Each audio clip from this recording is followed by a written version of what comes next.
Bonjour à tous, je suis Cassandra Mérès et actuellement étudiante au sein de l'ISC Paris.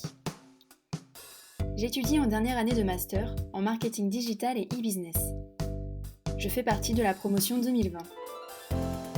Le sujet de mon mémoire porte sur la pollution numérique et l'émergence de pratiques digitales plus responsables chez le consommateur. Autrefois réservés aux plus riches, les équipements numériques, tels que les smartphones, ordinateurs et tablettes, sont petit à petit devenus accessibles à toutes les bourses, notamment grâce à la mondialisation.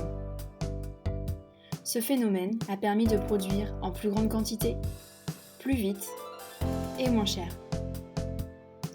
Cela a permis, et permet encore aujourd'hui, de satisfaire un grand nombre de consommateurs, toujours plus gourmands et exigeants d'année en année.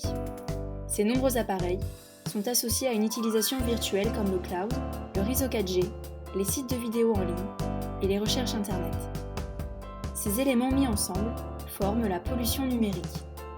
En 2019, tout l'univers du numérique représentait donc l'équivalent d'un 7e continent, avec notamment plus de 34 milliards d'équipements pour un peu plus de 4 milliards d'utilisateurs. Tout cela rassemblé produit autant de pollution que l'aviation civile. En parallèle du nombre d'équipements, il y a aussi le progrès technologique qui rend les appareils numériques de plus en plus performants et aussi plus gourmands en énergie. Du premier téléphone à aujourd'hui, les fonctionnalités ont indéniablement changé. À présent, le smartphone remplacerait presque un ordinateur.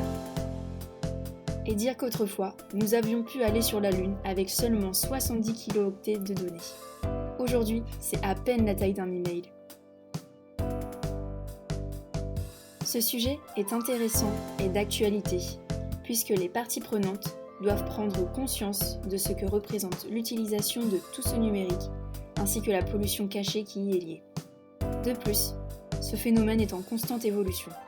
C'est pourquoi, dans ce sujet, on se préoccupe des habitudes de consommation digitale des individus pour répondre au mieux aux enjeux écologiques de demain. D'ailleurs, vous êtes actuellement en train de polluer en regardant cette vidéo sur YouTube. Le saviez-vous ? La problématique qui s'impose donc est la suivante. Comment limiter la pollution numérique et faire émerger des pratiques digitales plus responsables chez le consommateur ? Au travers de ce mémoire, j'ai abordé de nombreux points, comme les origines de la pollution numérique et son impact sur l'environnement, les habitudes de consommation des individus, ainsi que les points clés pour changer nos habitudes bien ancrées. Ce mémoire met en exergue les nouveaux défis à relever afin de laisser une terre vivable pour les futures générations. Aujourd'hui, je ne vais pas vous en dire plus et je vous laisserai la surprise lors de la lecture. Je vous remercie d'avoir regardé cette vidéo et j'espère que vous apprécierez mon sujet. Bonne lecture!